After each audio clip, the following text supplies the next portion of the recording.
I would want parents to understand something that the vast majority of the lay population does not understand.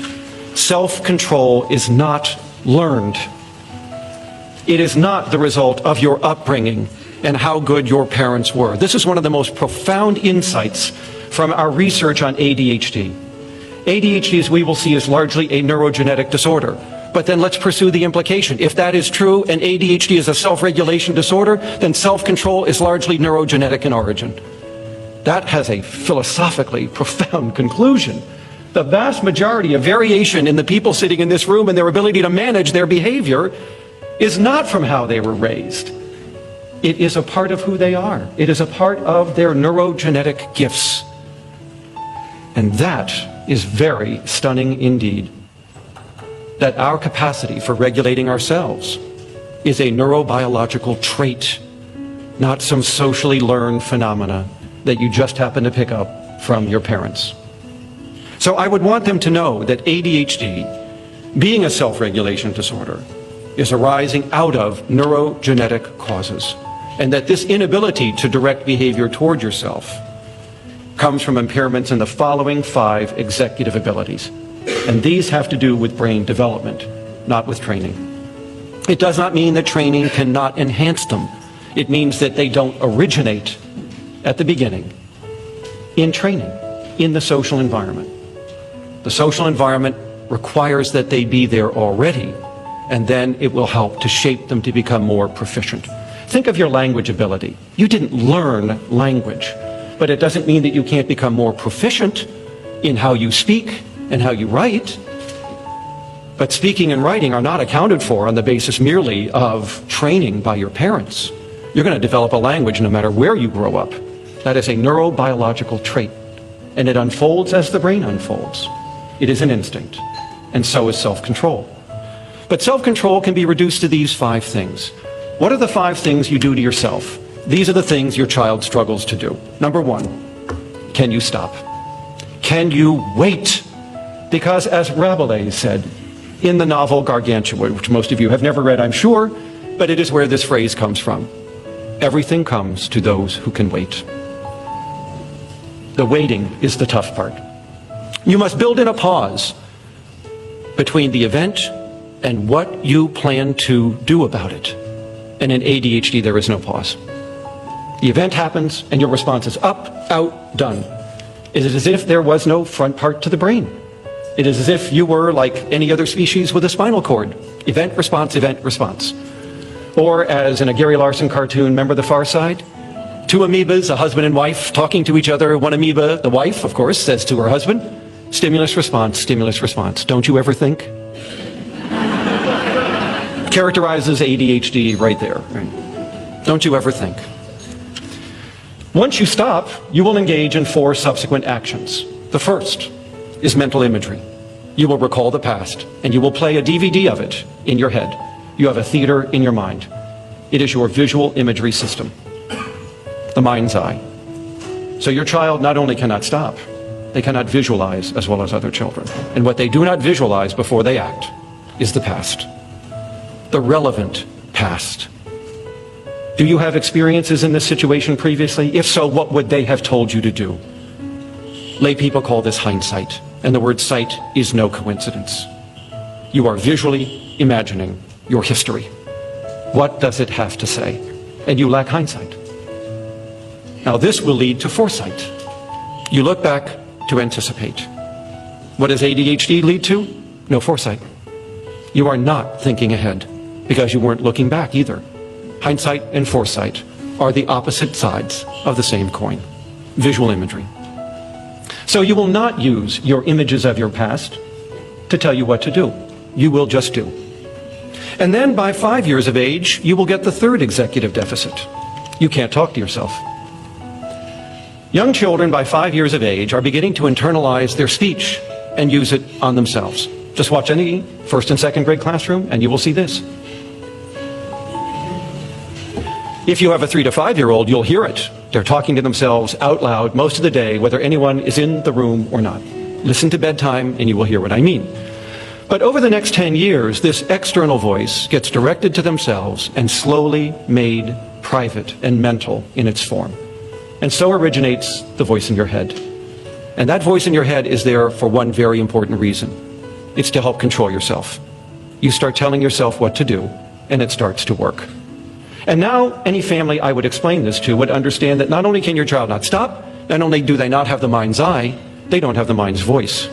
And what is there is very weak. It's not controlling them. So now you know why they can't do what you tell them to do. They can't follow instructions, they can't follow rules, they can't internalize the rules of the situation, because everything I have just said requires a voice in your head, and they don't have that. The next comes from the first three, and that is the mind's heart. The ability to manage your emotions so that they are more socially acceptable, so that they are consistent with your goals, not conflicting with your welfare.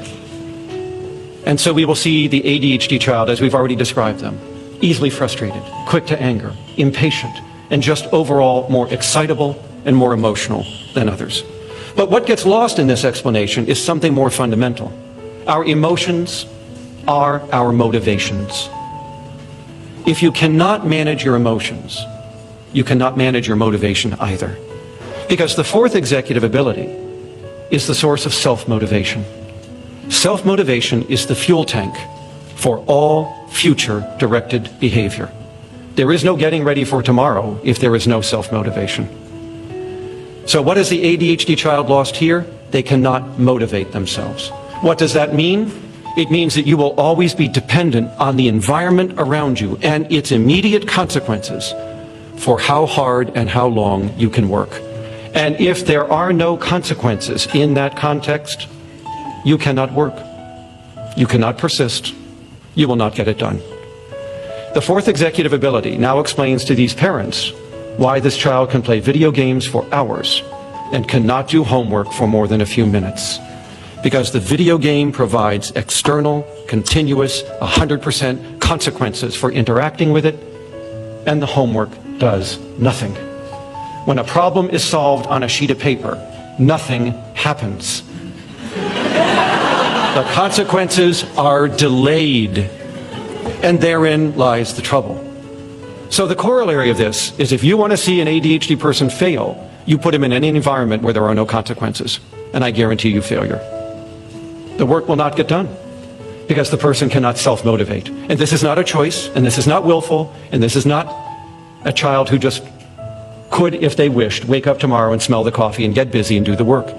They cannot. This is an internal, neurogenetic, executive failure. You can't self-motivate like other people. So it doesn't matter what your goals are, you won't get there. Because self-motivation is required for all goal-directed action. The final executive ability, which will not emerge until late childhood in the person with ADHD, is the mind's playground. This is the ability to plan and problem solve. How many different possible options can you generate right now to get around this problem? This ability to simulate multiple possible future options is the highest executive function in humans. It is the source of all cultural innovation, but it originates in problem solving. How quickly in your mind can you think of multiple ways to overcome the problem you just encountered? And people with ADHD will struggle with this one as much as with the others.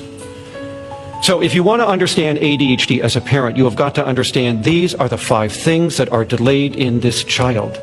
The ability to stop, to use visual imagery, to use your mind's voice, to use your mind's heart and emotion and motivation, and when called upon to do so, to simulate multiple possibilities when faced with a problem or when planning out what you hope to do. Planning and problem solving. Those are the 5 executive abilities. We know where they are in the frontal lobe. We know that ADHD children have lost all 5 of them. Actually, that's a bit of an overstatement. It's not that they don't have them. It's that they are quite delayed. And we will discuss the delay in a moment. So, ADHD leads you to act on impulse, not resist distraction. You are less able to think back about what you are doing, about the action that lies ahead. You cannot use your hindsight, and therefore your foresight is gone. You do not plan ahead. You live in the moment. This is going to rob you of your sense of time, because the sense of time comes from looking back to look ahead, looking across time and knowing where I'm going. You will not have a subjective sense of time, and that alone is going to be a devastating adult disability. you have the consummate disorder of time management. It's no wonder they're always late.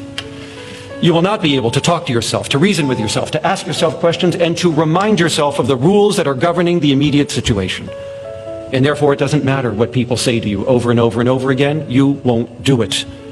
No amount of nattering by your teacher or your mother will overcome the internal mind's voice deficit.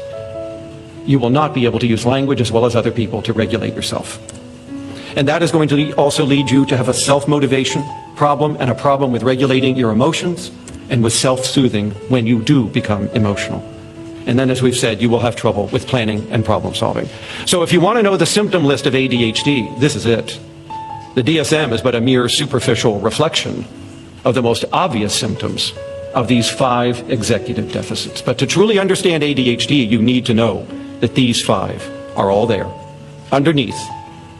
To refer to ADHD as inattention is to refer to autism as hand flapping and speaking funny. They are the most obvious symptoms of a failure to develop the ability to relate to others as special objects, as humans. And that is what autism really is underneath. The rest of it is just the most superficial set of symptoms. So I would want my family to understand the profundity of these deficits, because inattention hardly captures what is going wrong in development